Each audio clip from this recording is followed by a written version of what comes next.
We're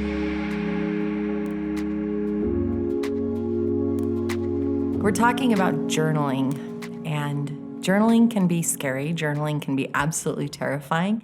Just the word journaling can be overwhelming, and some people run away from it the other direction as fast as they can go. It feels like a burden, something that you're supposed to do.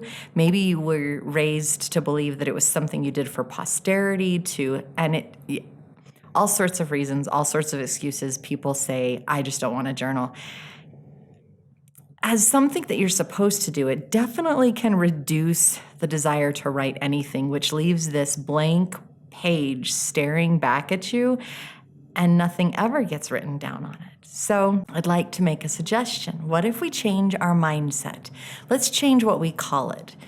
My husband was going to retire, and he flirted with the idea, but he didn't like the word retired, and he didn't want to tell people I'm retired. It just felt too big and adultish or heavy.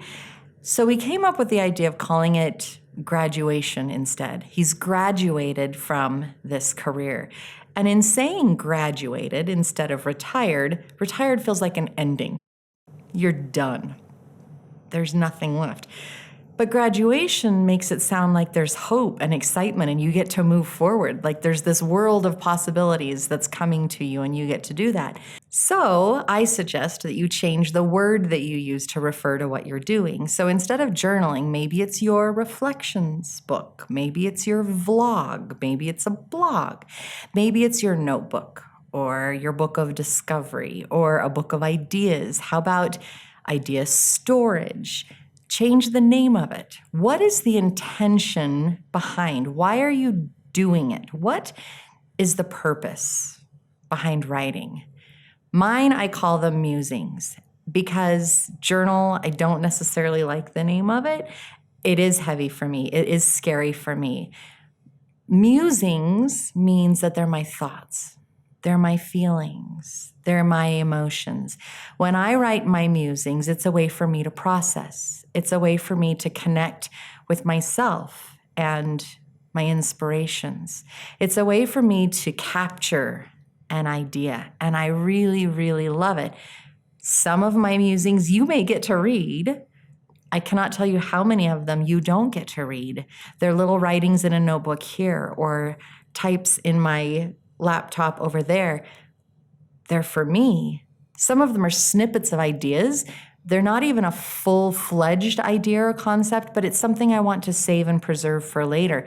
So I have them in my phone, I have them on my laptop, I have them in notebooks all over the house. I have them on scraps of paper, which my grandma used to do too, but she used to do it with writing, drawings. In getting to know myself better, it gave me a different purpose behind my writings. I was no longer scared. I was no longer insecure or worried. It just let me flow into what's there. I can safe keep. I can remember. I can go back. So right now, I want to encourage you to journal. I want to encourage you to change your thought process behind it. And I'd like to dispel some of those myths or the stories that we tell ourselves as to why we can't journal. So one of them is like, I'm not a writer. To that I say, good. Because for you, you get to let go of all the punctuation, all of the spelling, all of the pauses, all of the everything. You just stream of conscious, let it out. Don't worry about full thoughts. Don't worry about complete concepts. Just get it out. Free flow. Let it come as is, and don't even worry about it. Another one that people often say is, I don't have time to journal. My statement to that is, it's just not important to you. It's just not that important right now.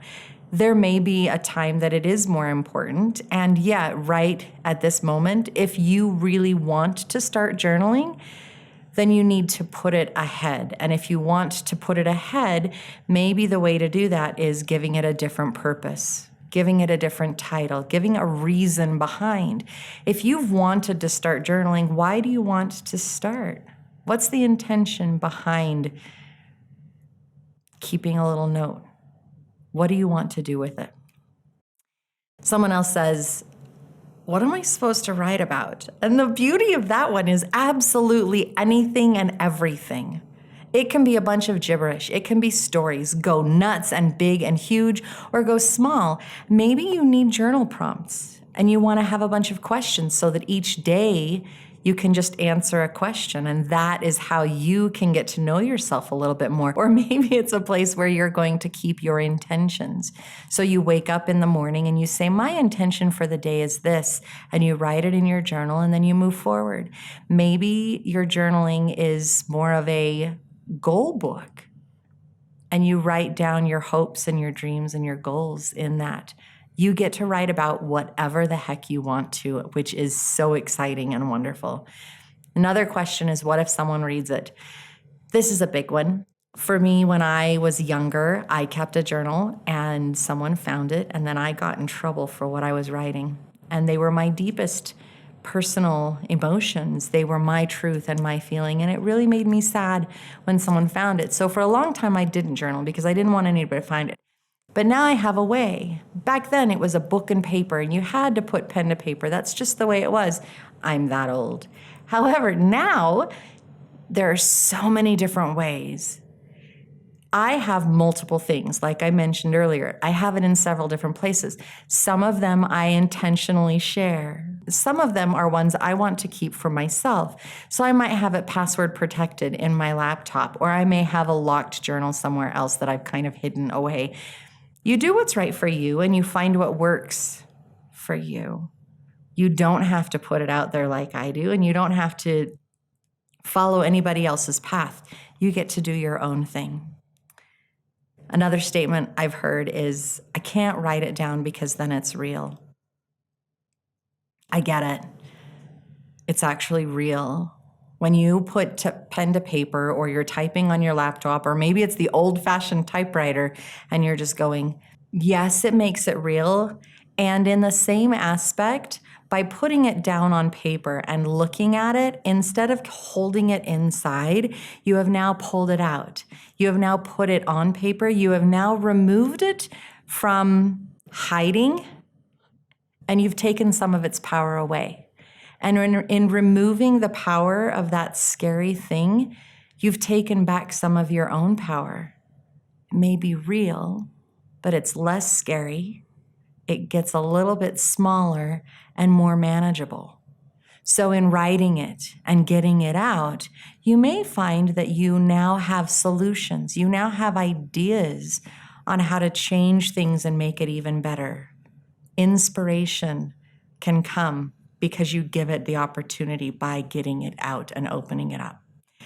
The bottom line here is that journaling can be great. Change the name. What do you want to call it?